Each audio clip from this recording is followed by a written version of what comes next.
Bonjour mesdames et messieurs, au micro Léon Weinstein, ville de Los Angeles, Californie.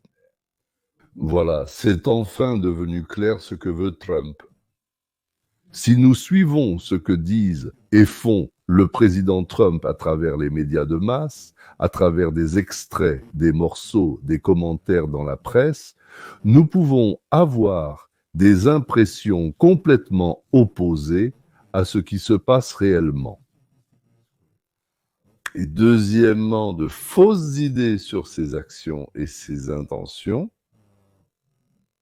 En effet, c'est flagrant lorsqu'on écoute la presse de gauche. C'est-à-dire qu'ils prennent des morceaux, réarrangent les mots, en ajoutent d'autres. Eh bien, on y est habitué. En fait, même la presse de droite, disons Fox, n'est plus vraiment de droite. Oui, mais la presse de droite fait aussi certaines choses pour souligner sa propre position par rapport à ce qui se passe. Mais en réalité, quand on écoute ces discours, on comprend qu'il remonte le moral des Américains, qu'il essaie, pour ainsi dire, de les motiver. Et cela non plus n'est pas vraiment le reflet de la réalité. C'est-à-dire, bon, bien sûr, c'est pour ainsi dire un reflet, mais c'est quand même un reflet, voilà. Et dans les discours, très souvent, voilà ce que je veux dire, certains problèmes sont simplifiés, atténués ou quelque chose comme ça. C'est seulement quand, en face de la personne, il y a un journaliste pas très amical qui pose des questions, souvent gênantes, qui ne laisse pas vraiment, disons, s'étendre en digression et s'autocongratuler. C'est alors que tu commences à comprendre, cela devient plus clair, ce que la personne pense vraiment et pourquoi elle pense ainsi. Bien sûr, même dans de longs entretiens en tête-à-tête, on peut dire beaucoup de choses, ou ne rien dire du tout. Au cours de la semaine dernière, le président Trump a accordé 2 longs entretiens qui semblaient le révéler à la fois comme homme et comme président. Il a accordé ces 2 entretiens à 2 groupes médiatiques qui ont tout fait pour essayer de lui jeter au moins quelque chose de désagréable, mais c'était absolument nécessaire pour eux de le faire. La tâche principale des 2 journalistes était différente de ce qui est intéressant pour eux et pour nous. Trump parlait du lendemain, de ce qu'il attend, de ce à quoi il aspire, et Trump a montré sa personnalité politique. Voici donc la première interview, nous en parlerons également. De la question la plus cruciale de l'économie.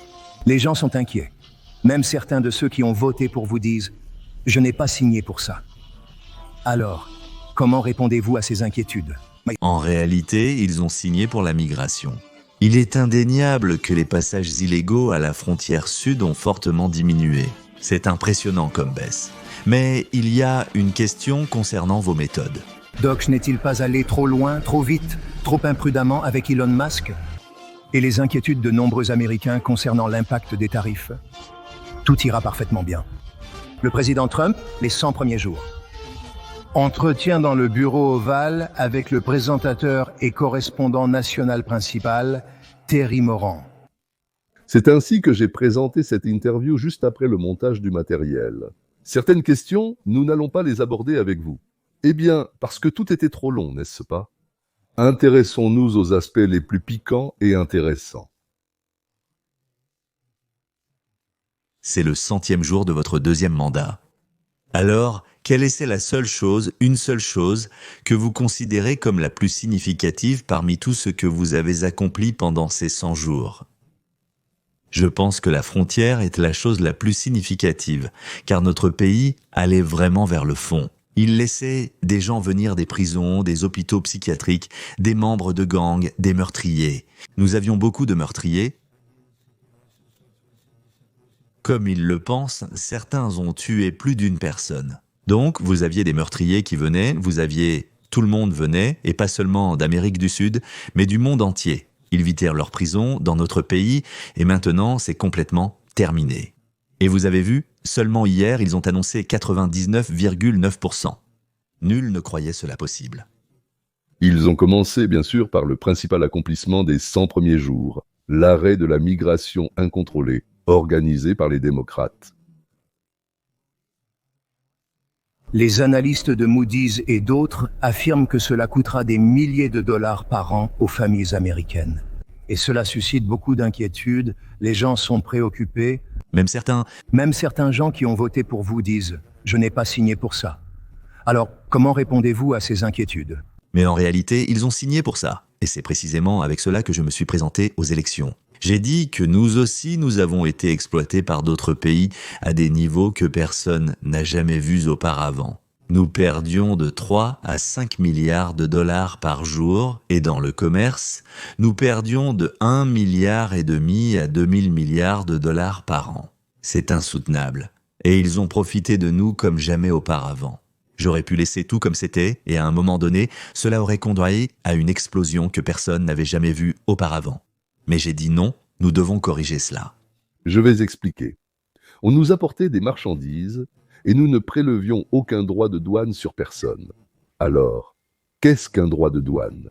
Un droit de douane est un paiement pour le droit de commercer sur le marché américain. Mais quand nous exportions nos marchandises vers l'Europe, le Canada, le Japon, la Chine, la Corée du Sud, une partie de nos produits n'était pas autorisée à entrer. Une partie nous faisait payer pour le droit de commercer sur leur marché. Et en Chine, ils volaient tout simplement.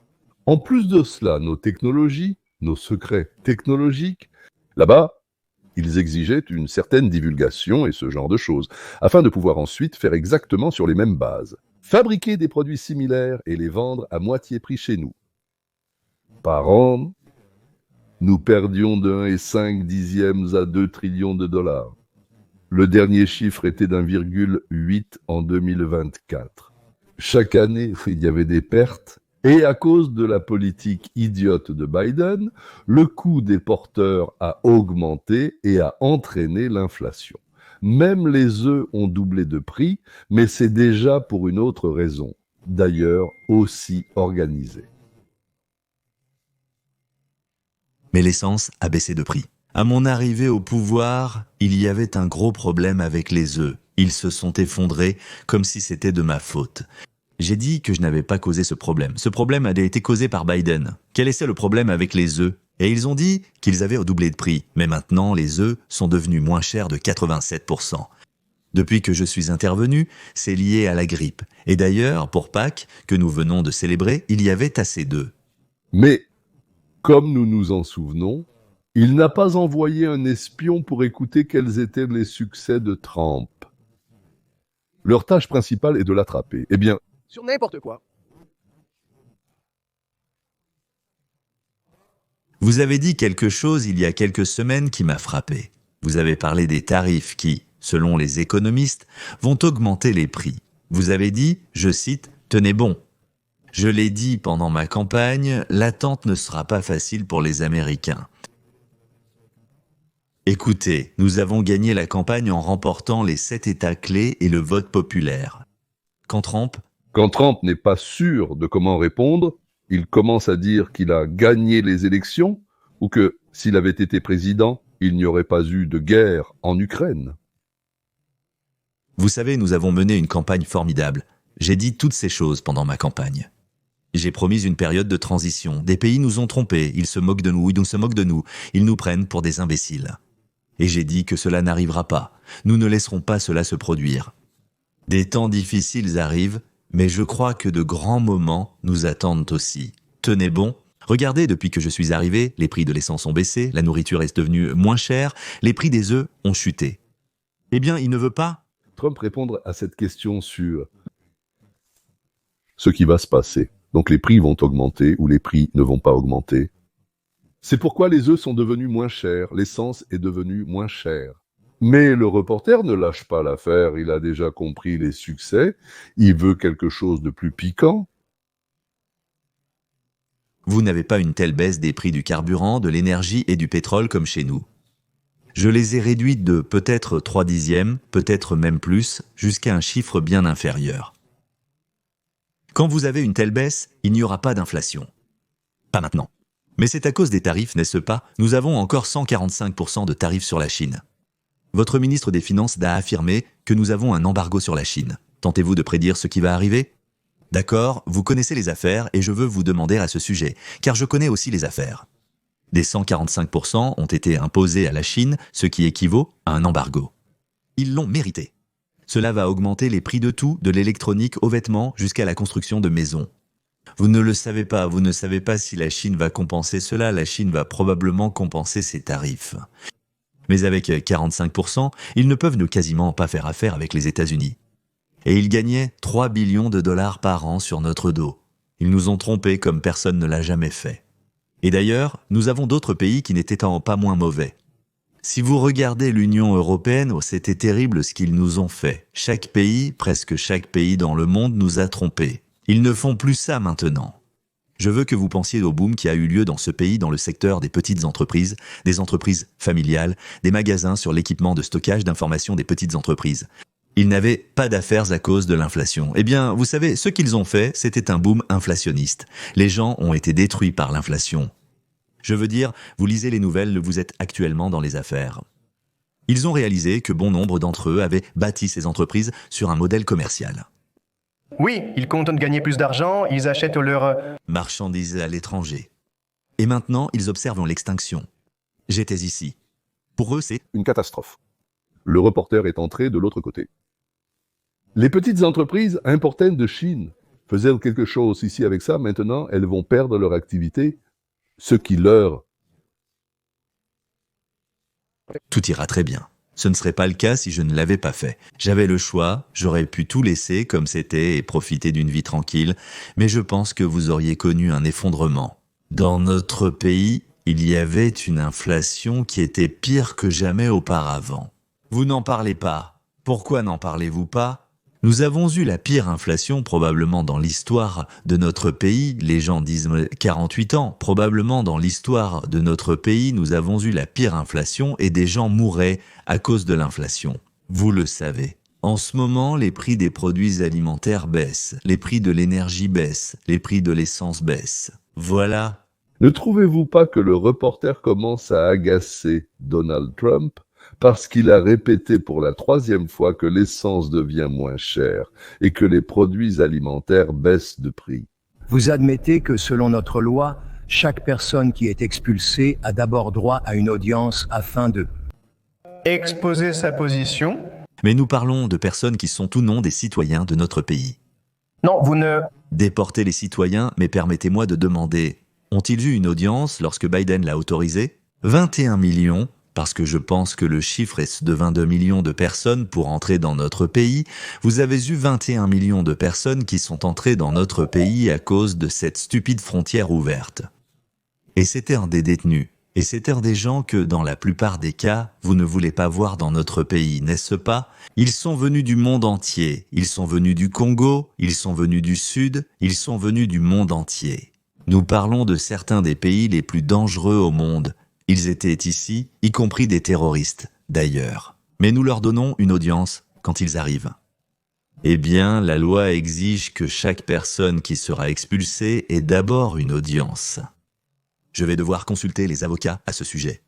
Tout ce que je peux dire, c'est ceci. Si vous avez 21 millions de personnes et que nous devons en expulser beaucoup parce qu'ils sont des criminels, nous devrons agir rapidement.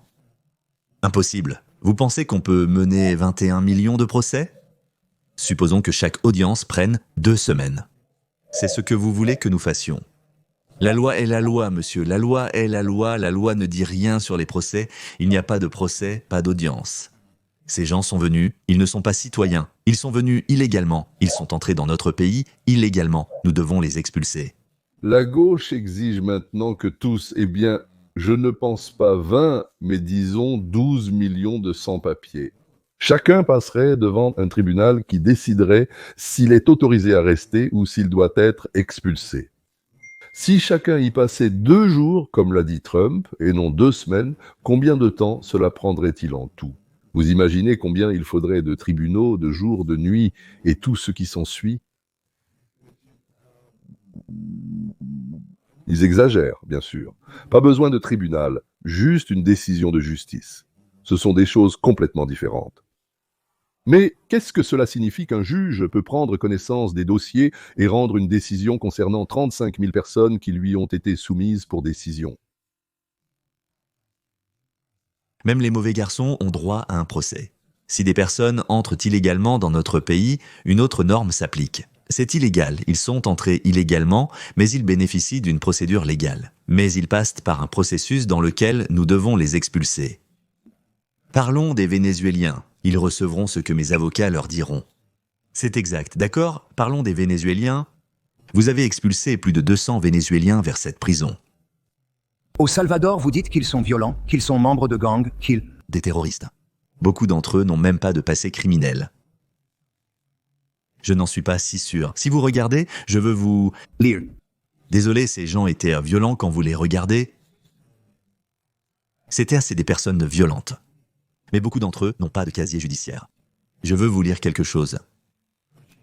Ceci assez basé sur leur avocat, sur ce que leur avocate a dit. D'accord, Joe Rogan. A dit cela. Joe Rogan, animateur de podcast célèbre et partisan de Trump, s'exprime sur la déportation des Vénézuéliens.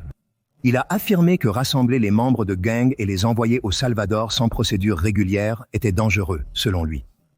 Et il a ajouté, je cite, « Nous devons être prudents ». Pour ne pas devenir des monstres en combattant des monstres. Joe Rogan a-t-il raison? Je suis entièrement d'accord avec ça. Oui, nous voulons être prudents, nous sommes prudents. Nous faisons ce qui doit être fait. D'ailleurs, je suis aussi d'accord avec Rogan et Trump. Si nous avons une loi, il faut l'appliquer et peut-être essayer de la changer si elle est mauvaise. Mais le fait est que si Trump avait agi illégalement, il aurait été arrêté depuis longtemps, très longtemps. Et il essaye de présenter la situation comme s'il faisait quelque chose d'illégal. Ils auraient pu porter plainte au tribunal s'il avait vraiment fait quelque chose d'illégal. Ils auraient pu porter plainte au tribunal. Il pourrait trouver là-bas des gens qu'il a offensés, qu'il a maltraités, les prendre sous leur protection, commencer à le poursuivre en justice et attendre la décision du tribunal, au lieu de rester assis dans leur bureau à bavarder. Nous avons un pays qui est très malade. Joe Biden. Et ce n'est pas lui. Je doute qu'il comprenne la situation actuelle. Mais les gens autour de lui sont cruels. Des gens cruels. Et ce qu'ils ont fait au pays est incroyable. Ils ont permis, vous avez mentionné le Venezuela, que les prisons du Venezuela soient vidées vers les États-Unis. La criminalité au Venezuela a considérablement diminué. Savez-vous pourquoi? Parce que leurs criminels vivent maintenant heureux aux États-Unis d'Amérique. Et nous les expulsons, et j'ai été élu pour les expulser, et nous les expulsons rapidement, mais cela sonne comme « et nous les expulsons rapidement, et nous les expulsons légalement ». Ici, les journalistes doivent se calmer et passer à un nouveau sujet. Mais il a été envoyé pour provoquer un scandale. Alors il a commencé à parler d'un membre du gang. Mara Salvatrucha, 13. Mara Salvatrucha, 13 s'appelle. Il vient du Salvador. Il a été emmené en prison. C'est bien ce même El Salvador. Et le juge américain a ordonné de le renvoyer et la Cour suprême a confirmé quand ils ont fait appel là-bas que oui, il fallait le renvoyer. Trump refuse d'appeler personnellement le président du Salvador et de demander le retour du citoyen de San Salvador aux États-Unis. Trump dit que ce n'est pas son affaire, mais celle des avocats. Quand nous avons des criminels, des meurtriers, des criminels dans ce pays, nous devons les expulser. Et c'est ce que nous faisons. Et vous choisissez une personne, mais même cette personne que vous avez choisie a dit qu'il n'était pas membre d'un gang. Et puis ils ont regardé. Sur ses phalanges était écrit MS13, d'où la controverse. Attendez une minute. Il avait MS13 écrit sur ses phalanges, il avait des tatouages qui sont interprétés de cette façon. Mais continuons, attendez une minute. Et Terry, il n'avait pas les lettres MS13, c'est écrit MS13, c'était du Photoshop. Et là, Terry, le journaliste, a vraiment agacé Trump. Il n'y avait pas de tatouage sur les doigts du bandit expulsé. C'est du Photoshop, a-t-il dit. Et Trump a décidé de dire à Terry qu'il était Terry, la queue d'un chien. Ça va être drôle, écoutez bien. Fais-moi savoir pour Photoshop, Terry. C'est la chance de ta vie. Tu sais, tu fais une interview, je t'ai choisi parce que, honnêtement, je n'avais jamais entendu parler de toi, mais c'est normal, je vais te choisir, Terry. Mais tu n'es pas très poli. Il avait un tatouage MS13 Dianet. D'accord, je veux revenir. J'ai entendu dire qu'on t'a seulement montré une photo. J'ai vu la photo. Alors tu penses qu'elle a été retouchée, c'est tout? C'est tout. Ce n'est pas du Photoshop, ces tatouages peuvent être interprétés comme ça. Je ne suis pas un expert. Je ne suis pas expert en la matière. Je souhaite me rendre en Ukraine. Non, non, non, il avait MS. C'était aussi clair que possible, sans interprétation. Les gens ne croient déjà plus aux informations à cause des fausses nouvelles. Quand il a été photographié au Salvador, il n'était pas là. Disons simplement qu'ils étaient absents lors de son séjour au Salvador. Oh, ils n'étaient pas là. Maintenant, ils y sont, n'est-ce pas? Non, ils sont sur ta photo. Terry Ukraine, monsieur, il a sur ses jointures Motoclub 13. D'accord, nous verrons. C'est un tel manque de respect, monsieur. Pourquoi ne pas simplement dire oui, il en a, et vous savez passer à autre chose? C'est contesté par l'Ukraine? Je pense que Terry n'est pas très intelligent. Après tout, il fait des interviews, il ne participe pas à des débats présidentiels. Une photo touchante de vous et du président Zelensky assis dans la basilique Saint-Pierre, discutant de la paix, a fait le tour du monde. Bien sûr, parlez-nous de ce moment. Eh bien, écoutez, l'Ukraine est une situation très sérieuse, très compliquée, et c'est la guerre de Biden, ce n'est pas ma guerre, mais je veux voir si je peux la résoudre. Parce que, probablement, environ 5000 jeunes soldats russes et ukrainiens meurent chaque semaine. Nous dépensons aussi énormément d'argent en Ukraine, et l'Europe devrait dépenser beaucoup plus que nous. Ils ne le font pas, ils dépensent beaucoup moins. Cela a été mal organisé par l'administration Biden, cela a été mal organisé de tous les côtés, de tous les côtés. Mais ce moment était un moment de consolation dans un certain sens, parce qu'un grand nombre de personnes meurent, de beaucoup de ces gens meurent, ils sont tués. Et je le regrette beaucoup. Je le regrette vraiment. C'est une guerre qui n'aurait jamais eu lieu si j'avais été président, et elle n'a pas eu lieu pendant 4 ans. Vous avez remarqué, eh bien, Trump ne veut pas mentir sur ce qui s'est passé lors de la rencontre avec Zelensky, et il ne veut pas dire la vérité non plus. C'est pourquoi nous avons encore appris que cette guerre n'aurait pas eu lieu si Trump avait été président. Et quand Biden est intervenu, je ne dirais pas s'il a bien agi ou non, mais il est évident que ce n'était pas bien parce que la guerre a commencé, Poutine est entré, la guerre a commencé. Je pense que Poutine voulait prendre toute l'Ukraine dès qu'il est entré. Et je pense qu'une partie de la raison pour laquelle il est entré, c'est qu'il a vu ce qui s'est passé en Afghanistan. À quel point Milley et tous ces gars-là ont-ils été incompétents dans cette affaire? C'était l'une des plus grandes hontes de notre époque, et peut-être même de l'histoire de notre pays. Poutine est entré en Ukraine. Je pense qu'il voulait tout le pays. C'est vrai, je pense que si je n'avais pas gagné l'élection, il aurait pris toute l'Ukraine. Je crois qu'il aurait envahi toute l'Ukraine. Avec moi comme président, il ne serait jamais entré dans le pays. Avec ce groupe de perdants, il est entré, il a vu ce qui s'est passé en Afghanistan. Il a dit « Waouh, c'est ma chance », car l'Ukraine a toujours été son rêve secret. J'ai discuté avec lui, je pense qu'il voulait tout le pays. Pendant des mois, vous avez dit quoi? Et je crois sincèrement que c'est grâce à moi. Il est prêt à arrêter les hostilités. N'oubliez pas, vous pensez qu'il veut la paix? Vous pensez que Vladimir Poutine veut la paix? Je pense que oui, je pense que oui, je le pense toujours. Même avec des missiles qui tombent, je pense qu'il s'agit vraiment de lui, son rêve était de conquérir tout le pays. Je pense que grâce à moi, il ne le fera pas. Vous lui faites confiance? Voilà. Ici, Trump a 100% raison. Avec Joe Biden ou Kamala à la tête des États-Unis, Poutine aurait repris toute l'Ukraine. Encore 1 an, encore 2, encore un demi-million de morts de chaque côté, encore 300 000 Nord-Coréens, 300 000 Chinois, encore un demi-million de drones venus d'Iran, et Kiev serait tombé. Je ne te fais pas confiance, je ne fais pas confiance à beaucoup de gens, je ne te fais pas confiance. Regarde-toi, tu arrives tout prêt à te battre, tu es tellement content de faire une interview, et puis tu commences à me poser de fausses questions.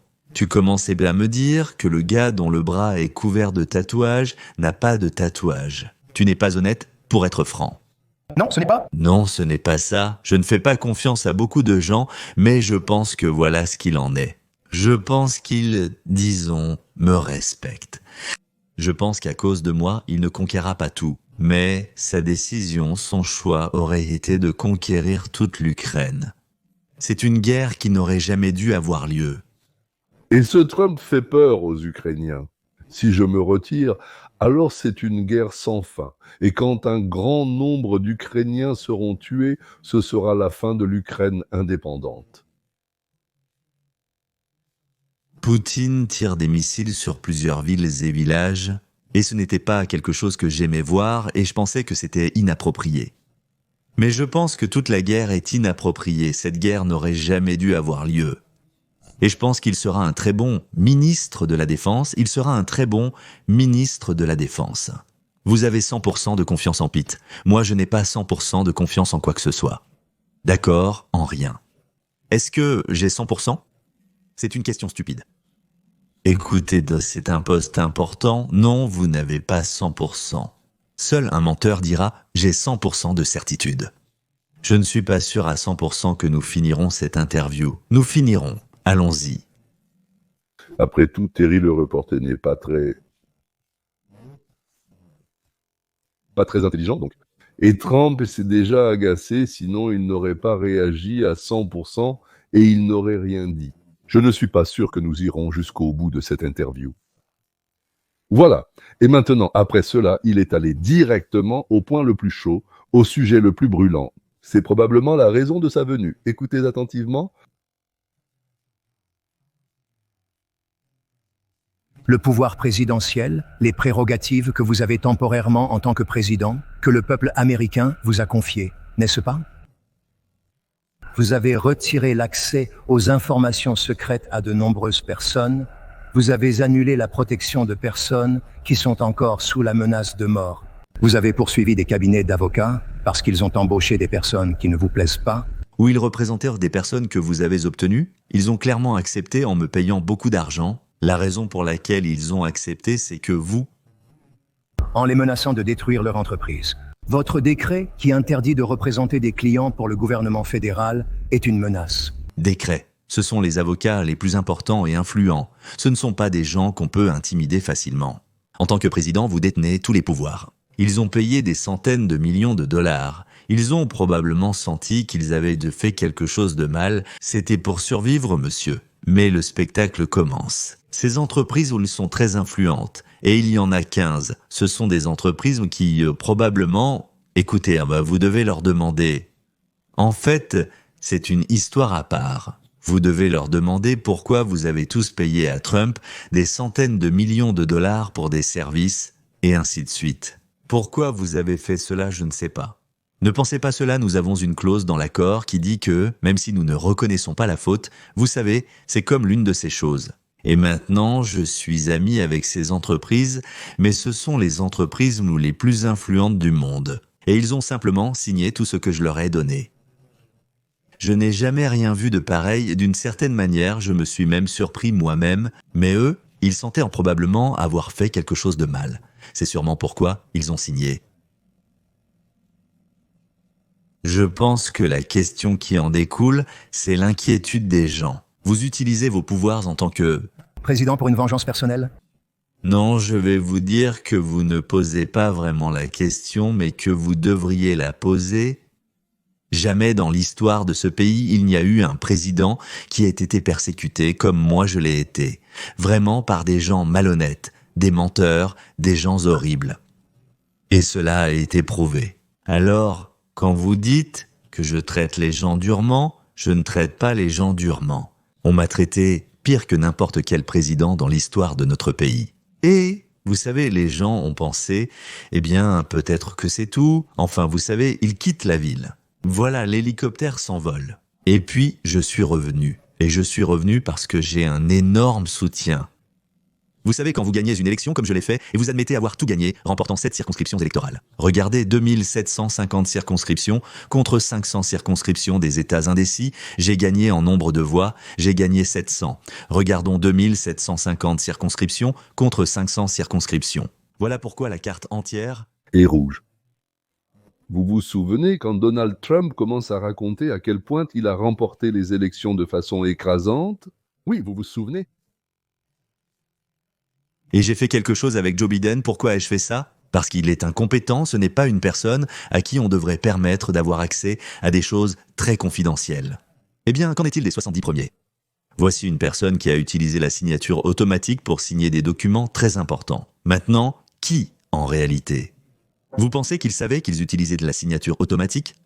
Je veux dire, il a utilisé la signature automatique pour signer des documents très importants. Donc, ce sont vraiment les questions que vous devez poser. Que pensez-vous de la signature automatique ? Qui a utilisé la signature automatique ? Parce que, peu importe qui était cette personne, réfléchissez-y, peu importe qui était la personne qui a utilisé la signature automatique, il était vraiment président des États-Unis.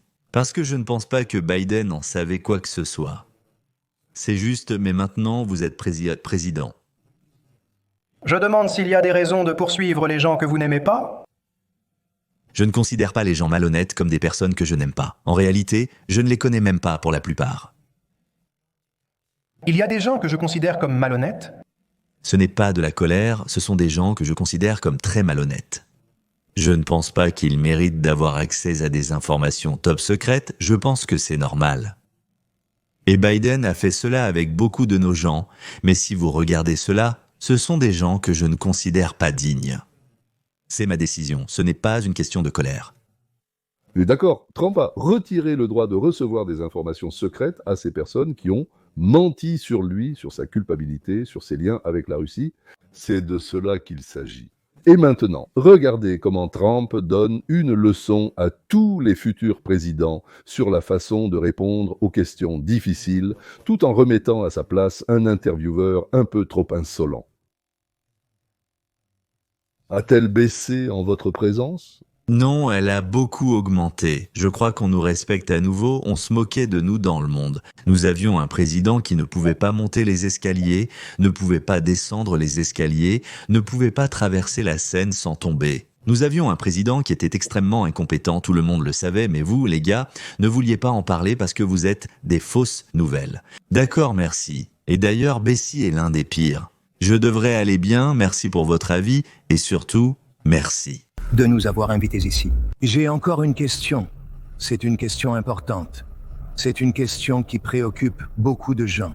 Que direz-vous aux gens qui s'inquiètent que vous accumuliez trop de pouvoir et que vous deveniez un président autoritaire, comme nous n'en avons jamais eu auparavant?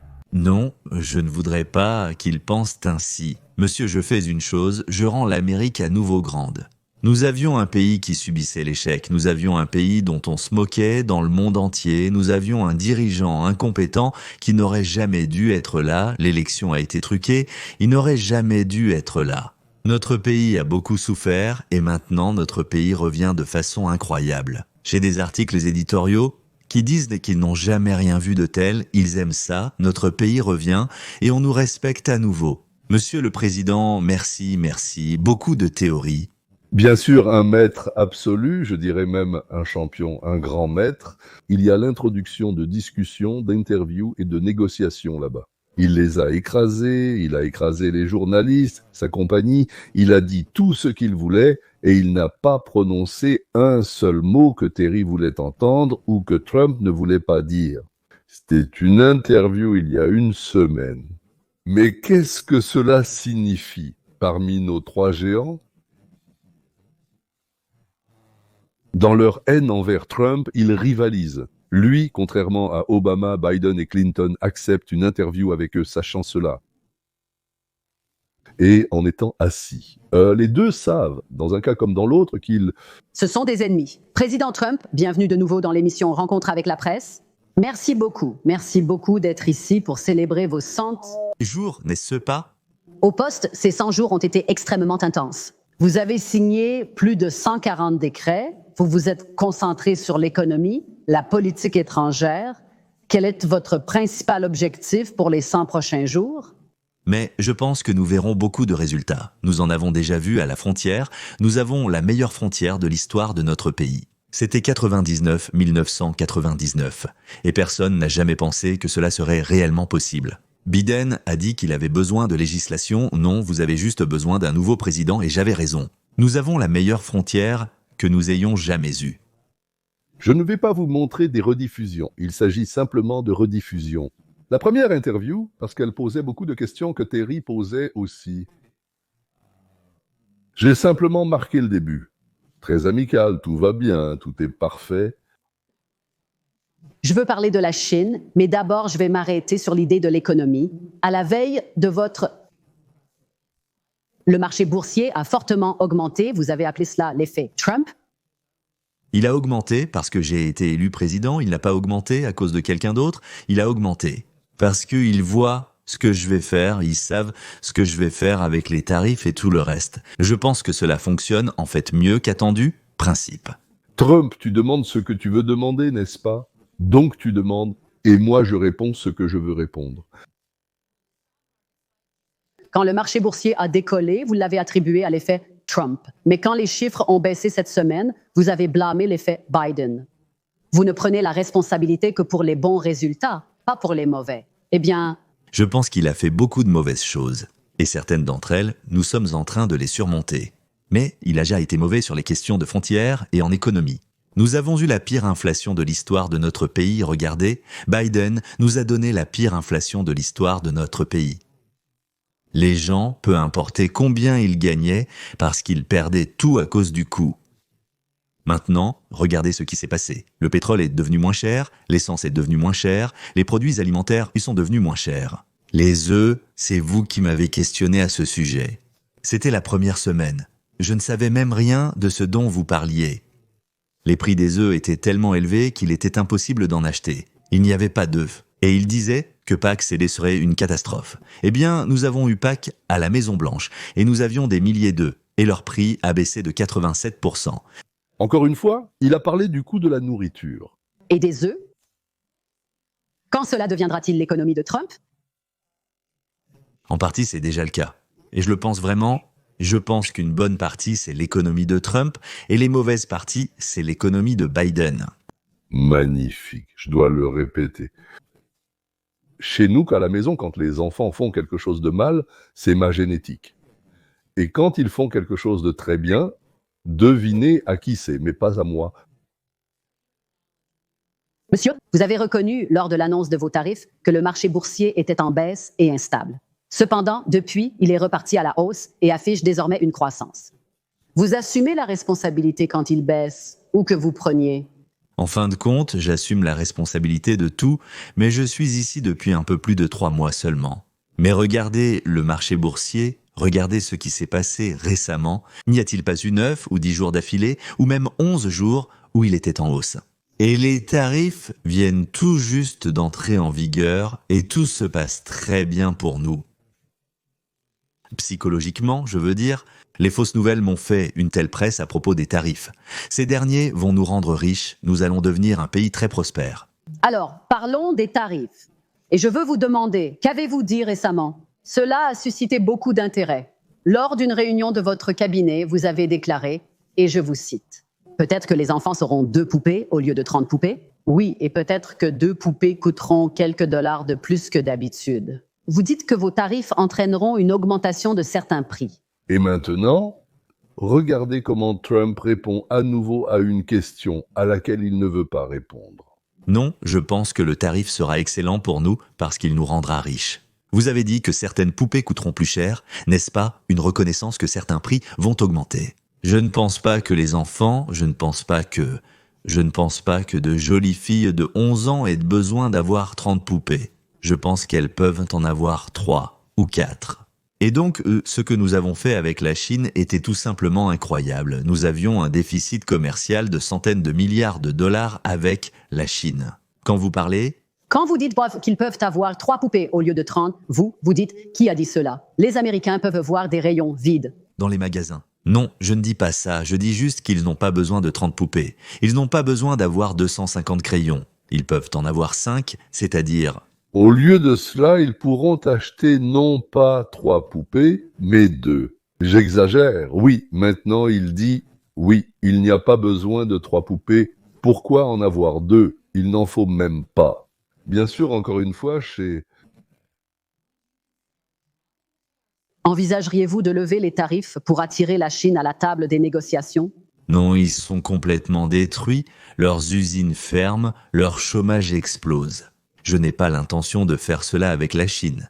Mais en même temps, je ne veux pas que la Chine gagne des centaines de milliards de dollars et construise plus de navires, plus de chars et plus d'avions. Donc, vous n'êtes pas prêt. Soyez très clair. Vous n'avez pas l'intention de lever les tarifs contre la Chine pour les amener à la table des négociations. Non, ces tarifs, Ils restent. Pourquoi les aurais-je réduits? Je finis par réduire leurs tarifs. Sinon, faire affaire avec eux serait impossible. Et ils tiennent vraiment à travailler avec nous. Regardez-les, leur économie est vraiment en mauvais état, leur économie s'effondre, ils ne vont pas gagner d'argent. Ces tarifs, si vous produisez votre produit ici, souvenez-vous qu'il n'y a pas de tarif si vous produisez votre produit ici. C'est très simple, c'est très facile. ces tarifs sont permanents. Monsieur le Président,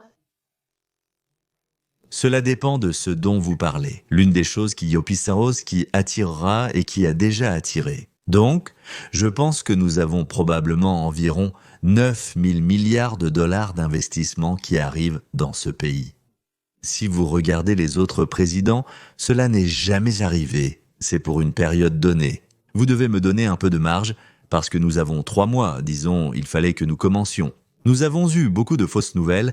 Au début, nous avons dû gérer cela. Mais, disons, en 2 mois, et donc en si peu de temps, en l'espace de quelques mois. Nous avons le plus grand nombre d'investissements de l'histoire investis et promis aux États-Unis que nous les avons. Entre les investissements garantis, convenus et ceux qui s'apprêtent à prendre une décision et à l'annoncer prochainement, il y a presque 9 000 milliards de dollars. Nous n'avons jamais rien eu de semblable. Maintenant, ils construisent des usines pour 500 milliards de dollars. Ils ont toujours construit leurs usines en Chine, maintenant ils construisent leurs usines ici. C'est la plus grande entreprise informatique, mais la plus grande entreprise de puces au monde. Vous savez, une entreprise de puces de Taïwan qui est la plus grande au monde. Une entreprise s'est engagée à investir 500 milliards, tandis qu'une autre s'est engagée 300 milliards. Nous avons des entreprises que personne n'a jamais vues. Permettez-moi de vous dire encore une chose qui est très importante. Des entreprises automobiles, usine après usine après usine. Toyota, Peugeot, Honda, Ford, General Motors, Stellantis. Je veux dire, personne n'a jamais rien vu de tel et ça ne me plaît pas, mais c'est comme ça. Ils arrêtent de travailler au Mexique et ils arrêtent de travailler au Canada et ils déménagent tous ici. mais c'est important. Vous n'excluez pas la possibilité que ces tarifs puissent devenir permanents. Certains d'entre eux... Non, je ne ferai pas ça parce que si quelqu'un pensait qu'ils allaient être supprimés, pourquoi construirait-il aux États-Unis? Permettez-moi de vous demander, vous comprenez cela, n'est-ce pas? Moi non. C'est pourquoi je demande, car il y a beaucoup d'incertitudes pour les propriétaires d'entreprises. Ils veulent savoir si ces tarifs sont permanents. Je pense que l'incertitude n'existe que dans les fausses... Dans les nouvelles, voilà, il l'a bien cherché. Maintenant, c'est une question importante. C'est juste pour terminer ça. De quoi parles-tu? À quel point on parle des élections de l'année 2020? Non, parlons du présent. Oublions les élections de 2020 et concentrons-nous sur l'instant présent. Vous êtes inquiète d'une récession? Non, d'accord. Non, je pense que nous aurons la plus grande croissance économique. Il est normal d'être inquiet et de penser que tout peut arriver. Mais je pense que nous aurons la plus grande économie de l'histoire de notre pays. Je pense que nous aurons... Le plus grand boom économique de l'histoire. Permettez-moi de vous interroger sur l'appel que vous avez passé cette semaine au fondateur Jeff Bezos en réponse à l'annonce selon laquelle il envisage d'afficher le coût des tarifs à côté des prix des produits. Allez-vous punir les directeurs généraux qui augmentent leurs prix à cause des tarifs? Je pense que c'est une grande méprise. Le mot tarif, dans de nombreux cas, pour moi, ce n'est pas une taxe. Je considère cela comme une incitation pour les gens à venir aux États-Unis et à construire des usines, des fabriques, des bureaux, beaucoup de choses. Je traduis dans une langue compréhensible.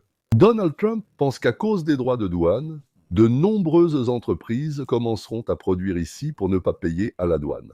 Et donc, si pendant un certain temps les produits deviennent plus chers, oui, bientôt. Eh bien, la question est bien sûr de savoir à quelle vitesse les produits fabriqués aux États-Unis ou dans des pays qui, pour ainsi dire, ne sont pas soumis à ces taxes douanières spéciales, commenceront réellement à arriver. Oui, peut-être par les mêmes entreprises qui ont commencé à produire ici ce qu'elles fabriquaient auparavant ailleurs, et maintenant elles vont le produire ici. Nous parlons de votre désir de revendiquer des droits sur le Canada, le Groenland.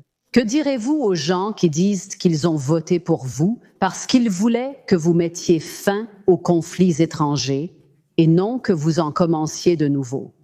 Je ne vois pas ça comme un conflit, je pense que c'est bénéfique pour notre pays. Regardez ces choses-là. Le canal de Panama a en fait été pris par la Chine. Maintenant, il semble que la Chine soit partie, mais le canal de Panama, pensez à cet accord. Nous avons construit l'ouvrage le plus cher jamais réalisé dans l'histoire de notre pays. 100 était le mont McKinley qu'ils avaient simplement pris, j'ai simplement rendu son nom. Mais McKinley a gagné de l'argent, Teddy Roosevelt a dépensé de l'argent, McKinley a été peu reconnu, il a gagné de l'argent grâce aux tarifs douaniers. Il a été un grand président pour les tarifs. D'accord, mais oubliez ça. Nous avons construit le canal de Panama, 100 est la chose la plus chère. 100 était l'équivalent de 2000 milliards de dollars aujourd'hui. Nous n'avons jamais dépensé autant et cela a été très réussi. Et Jimmy Carter l'a cédé pour $1. Le Panama a insisté, révélant ainsi le type de direction en place. Panama dit qu'il contrôle le canal, mais nous avons encore des questions. Panama dit qu'il le contrôle. Je comprends, vous mentionnez la Chine, mais Panama affirme toujours contrôler le canal, vous savez? Si vous y alliez, il y a environ 5 mois et 2 dixièmes, chaque panneau sur le canal de Panama, à l'exception d'environ 15% d'entre eux, était en chinois. Oui, permettez-moi de vous poser quelques questions. Puisque nous approchons de la fin, juste quelques questions. Ici, vous envisagez sérieusement la possibilité d'un troisième mandat, Monsieur le Président, même si cela est interdit par la Constitution, ou s'agit-il de rester politiquement viable? Je dirais ceci, tellement de gens veulent que je le fasse. Je n'ai jamais reçu de demande aussi pressante. Mais c'est quelque chose que, à ma connaissance, il est interdit de faire. Je ne sais pas si c'est constitutionnel qu'ils ne vous permettent pas de le faire. Mais beaucoup de gens vendent des chapeaux avec 2028 pour les leurs. Ce n'est pas ce que je vais faire. Je m'efforce de passer 4 années excellentes et de transmettre cela à quelqu'un, idéalement à un grand républicain, pour continuer ce travail. Mais je pense que nous aurons 4 ans, et je pense que 4 ans, c'est assez de temps pour accomplir quelque chose de vraiment remarquable. La Constitution l'interdit vraiment. Certains de vos alliés prennent cela assez au sérieux. Et bien sûr, comme toujours, en tant qu'orateur, Trump a terminé sur une note positive. Vous savez toutes ces choses que nous avons faites, nous en avons fait plus que n'importe quel président, et même vous pouvez le reconnaître. Personne ne l'a fait à un tel degré comme nous l'avons fait, personne ne l'a fait. En fait, un peu plus que pour 3 mois, comme on dit, pour 100 jours. Je m'efforce de bien accomplir le travail de président et de mettre le pays sur la bonne voie. Parce que si je n'avais pas gagné, ce pays aurait échoué. Nous serions une nation qui n'a pas réussi. Vous avez créé un mouvement politique qui a transformé le Parti républicain. C'est grand, honnêtement, cela a transformé le pays, le plus grand mouvement politique de l'histoire de Make America Great Again. Quand allez-vous rendre l'Amérique grande? Quand allez-vous... En regardant vers l'avenir, Monsieur le Président, pensez-vous que le mouvement MAGA peut survivre sans vous comme son leader? Oui, je le pense. Qu'est-ce qui vous donne... La confiance? Je pense que c'est très fort. Et je pense que nous avons des gens formidables. Je pense que nous avons un groupe de personnes extraordinaires. Nous avons parlé de beaucoup d'entre eux. Regardez Mark, regardez Jed Vance qui est formidable, regardez-moi. Je pourrais nommer des dizaines de personnes sur le champ, rien qu'en restant assis là. Non, je pense que nous avons un excellent parti. Et, vous savez quoi? Je ne peux pas en nommer. Je ne peux nommer aucun démocrate. Je veux dire, je regarde les démocrates, ils sont en plein désordre. Ils ont une nouvelle personne qui s'appelle Croquet. Dans cette interview, qu'avons-nous découvert? En plus du fait que Trump répond de façon amusante aux questions, il répond à ce qu'il veut, comme il veut. Trump pense que le pays recevra entre 8 et 10 000 milliards d'investissements. Si l'on parle des 100 premiers jours, 2 réformes sont déjà confirmées et 3 ou 4 autres sont en discussion. Il pense qu'il y aura une période de hausse des prix, mais bientôt, très bientôt. Il ne dit pas quand, parce qu'il n'est pas non plus un oracle ni un prophète. Oui, nous aimerions bien connaître son évaluation, bien sûr. Prochainement, tous nos besoins seront produits aux États-Unis. Donald Trump pense que la Chine va céder et que plusieurs pays, je suppose l'Inde, le Japon, la Corée du Sud, l'Australie, signeront avec nous des accords de libre-échange dans un avenir proche, dans un futur prévisible. Donald Trump pense que les États-Unis vont prendre le Groenland et peut-être une partie du Canada et que c'est simplement une question de sécurité nationale et non pas un quelconque autre désir d'annexer de nouveaux territoires. Il ne compte pas se présenter pour un autre mandat et il ne veut pas enfreindre la loi. Son rêve est de devenir le plus grand président de l'histoire des États-Unis. Ce n'est pas Joe Biden, qui l'accuse de voler un peu, qui y parviendra. Et il ne s'agit pas éternellement de faire quelque chose derrière le dos de l'Amérique, comme le fait Obama, c'est-à-dire ne pas agir, mais nuire à l'Amérique. Et ce n'est pas non plus un bandit arrogant et un voleur légal comme Clinton. Trump ne veut pas d'argent, il ne veut pas s'approprier un morceau ou un gros morceau, il veut une immense statue au centre de Washington et la gloire pour les siècles. Et en fait, nous avons eu de la chance de coïncider avec lui, avec Trump, et nous voulons qu'il fasse la même chose dans notre pays, pour que nous l'appelions grand, le meilleur président de l'histoire, et que nous lui organisions là-bas une statue de 100 mètres, oui, voire de 200 mètres. Parce que cela signifie que notre vie sous Trump et après Trump a commencé à s'améliorer considérablement, et avec nous, la vie de tout le monde aussi. Au fait, c'est tout, mesdames et messieurs. À la prochaine rencontre.